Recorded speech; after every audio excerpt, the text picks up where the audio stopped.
Today we are going to see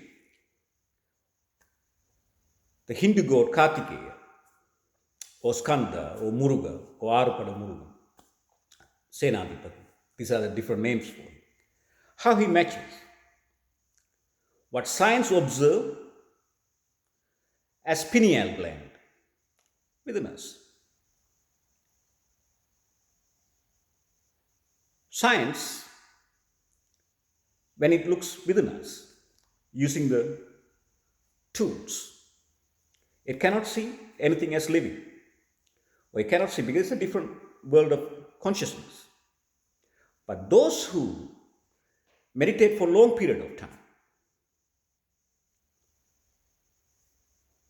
as it is explained in the Buddhism, are awakened.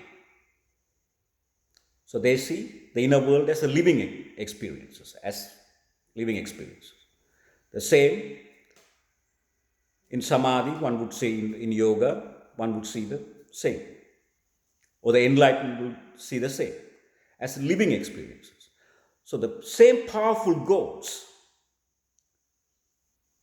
that is described in various religions are seen by the science as the powerful brain organs controlling, designing, and directing our lives. How can we prove that?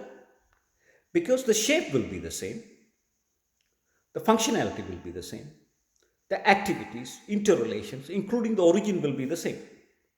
So by correlating them one by one, in today's discussion, we're going to just talk about God Kartikeya, but in the future, one by one, we're going to see how every single one of the brain organs actually match our gods and godly beings described in the religious text. A living experience. Our inner world is completely living. And consciously, they are directing our life from within. But science, because it's using the mechanical tools, is observing a mechanical structure of our inner world. So you can see, let's see Kartikeya in this discussion. God Kartikeya, he is known as Sabbu because red color. The pineal gland within us, is a red color organ. God Kartikeya is described as Pala. Science observes pineal gland doesn't grow over the age of 2. Why is he called Palan, God Kartikeya, or God Skanda, or Muruga? Because he came to the battlefield as a child and fought the giant Asura. We will see in the future discussions that the Devas, the 330 million Devas, matches the 330 million specific groups of neurons. And let's see first just the common things that you and I can understand so that we establish faith beyond reasonable doubt. So science observes the organ doesn't grow over the age of 2. Here the enlightened will observe that a little child, very powerful, extremely powerful. There is another name for him, Kuhan. Kuhan means who lives in the cave. Here the science observes within the third brain ventricles, another organ here, deep in the third brain ventricles, he's seated in the cave-like structure, Kuhan. There is another name for him, Senadipati. When did he get that name Senadipati in Hinduism? When did he get that name Senadipati? After he defeated the giant Asura. The giant Asuras are another specific group of, the Asuras are another specific groups of neurons in the cranial sacral. Very powerful. Equally powerful as the Devas, but They switch power according to the nature. After defeating the giant Asura, he take over the reign of the celestial warriors known as Devas. So there he is called Senadipati. Here, science observe pineal gland have specific control over all the neurons. Observation have to be the same. One will see as existential experiences, and the other one is seen as mechanical structure of our body. Cannot see as a living experiences. Science will never and has never perceived life in a different conscious way. It need to resort to religious text to understand what take place within us. I would really like you to have a look. This is known as Kanda Purana. That's God Kartikeya. Look at the amount of literature about this organ or this god. How much knowledge is there for us to learn about our inner world, even scientifically? God Kartikeya. Science observe only this much of literature on pineal gland. Here you can see why this god Kartikeya came to existence, what is his origin, what happened before he came, who are the gods and godly beings, which is the other organs that are in science will observe the same. So much of knowledge for us to learn and great for science in the future. So he is known as Senadipati, another name for him. There's a story about that, the battle between the two children, God Ganapati, which we will see in the next discussion, thalamus. Shape will be the same. If you Google thalamus, organ thalamus, you will see the elephant trunk, the big ears, elephant belly, body, living experiences, guiding all the higher cortical intent. We will discuss this next time, but I'll just briefly say.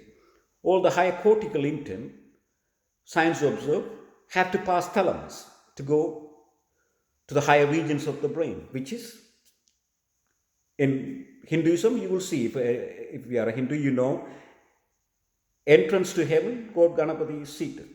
That's why at every temple, at the very entrance, God Ganapati, we pray to him before we enter the temple, where the rest of the gods are. Same observation. Now that science is advanced enough, we can confirm it is the gods who existed in the very earliest moment, continue to exist within us and guiding us, directing us, and controlling us, and designing our life. Theory of evolution would have been right if they have understood that it is consciously directed from within, not just the chemical compounds that creating these things. It's a conscious direction from within. Science is not observing something that not out there in nature, but it need to open up a bit more. There is another name for him, Arupadai Murugan. Before we go to that, the two rivalry between, the fighting between God Skanda and God Ganapati. It's not a fighting, but just that moment there. That you will find that within the central nervous system, there's one is a flight and fight mechanism controlled by the pineal gland, where he is actually seen as jumping on the peacock and running, going all around the world 3 times, where God Ganapati is just went around the mother and father 3 times. The central nervous system, the cranial sacral body, the central nervous system, we will see in the coming discussions. The outer and inner dura mater, inseparable outer and inner dura mater, is seen as, in the eyes of the enlightened, as God Shiva and Shakti. So he goes around them. It's a body within our body is called the cranial sacral body. That's where all the ancients exist. The powerful organs exist within that region as well. So the fight and flight mechanism, one is actually the slow mechanism, which is thalamus. There is another name for him, Arupadai Murugan. He leaves the battle, he leaves the heaven, according to the Hindu text, and go down south to build 6 battle camps. Here you will find pineal gland is the one organ that actually leaves the cranial sacral body or the central nervous system and establish itself outside, and it is the master gland of 6 endocrine organs. Endocrine organs are pituitary gland, thyroid, parathyroid, thymus, adrenal gland, and so on, going down south, further down. And protecting our body. So one is seen as existential experiences, and the other one is seen as mechanical operation of the body, seeing the same nature. So he is the one who actually sits there and control entire body actually. Very powerful God. As a God, he's any enemies coming from outside, they are the one who fight directly inward. So praying to them, praying to God Kartikeya, enhance our well-being and our nature, and everything that is described about him is true. This time has come for us to realize how we are so connected, and we are created, not evolved. We are created and directed by the gods, as it is described in every single one of the religious texts. If we go to Bible, there's the same kind of descriptions about God, King David. In the Old Testament, King David, he is also known as a little boy, came in to fight the king. He came in to support the original king, King Saul, of the God's army. Here, God Kartikeya or Skanda, he came in to fight to support God Indra, who was struggling to fight the giant Asura. Here, King David coming to support King Saul, the original king of the God's army, struggling to defeat Goliath, the giant Goliath. They both are giant, the enemies, as little boys. They both are described with star. Here, Star of David, and here, Star of Kartikeya. Same. Here, he leaves the heaven to expand. And then here, science observe, pineal gland is the only organ that actually expands outside. Its projections goes outside the central nervous system. So observation will be the same. Here, King David is the first king of God's army, actually expand the boundaries of Israel outside. Expand. Here, pineal gland expands outside. And then they both replace the original king. One observation, one past. We're going to find all religions speak of the same language, and it can be confirmed by science. Science is a perfect tool, the only tool that can objectively study our subjective experiences. Anyone who doubts, enter into solitude or go into caves or any cave or into wilderness and meditate on one single thought. As you exhaust all the existential experiences of the past that everybody is designed to go through, the inner eyes open and you will see it yourself, the inner world. Simple practice. by following the fasting methods that is provided in every single one of the religions. Goats are with us. We're going to see every one of the brain organs one by one. The next 1 hour. If you're interested in knowing these things, you know, please subscribe so that I can directly connect with you and share it with others. We are united. We are united in body. We are united in life. We are united in the world. Separation is perceived only when our knowledge is at the very bottom.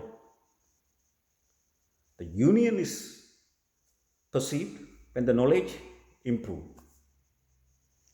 My God, your God, his God, this God, we can't. There are so many of them. Every one of them are described with different names. That's all. Reflective world. Whatever took place in the earliest moment have to take place every time when a life is recreated because of the law of reproduction. If we created a car, in order to duplicate the same model car, every single one of the process have to take place here too. So is all the machineries, tools, equipments, all of them that are here need to be here. They are the goats and godly beings, and the nature that was there. You will find as the neural tube began to expand, moment after the conception, all these things duplicates. We're going to see the genesis, why the genesis is right, and why other religious texts are right. Because we can confirm now with the help of science. You can see that the tree of life. This is the organ called arbor vitae. Translated to English is tree of life. That is what Genesis explains. The Garden of Eden, and then the cerebral spinal fluid. We're going to see, which is the Holy River Ganges, or the Holy River Nile, or the spring that run east to west, as it is described in the Bible as Genesis. We're entering a beautiful time. I thank you so much for your time. Little by little, we will expand on these things, and then we will also talk about the meditation that you can follow if you are interested in witnessing goats and godly beings yourself. We were never prohibited from witnessing goats and godly beings. There's a method given to us in every single one of the religion, be it Ramadan,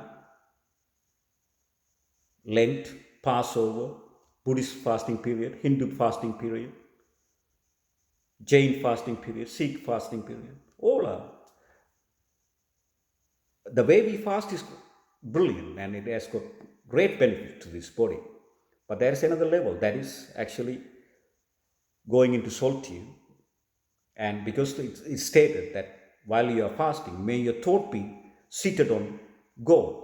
So when we are on people, or when we are doing something else, the thought cannot be seated on God for 30, 40 days, as the fasting period is described as.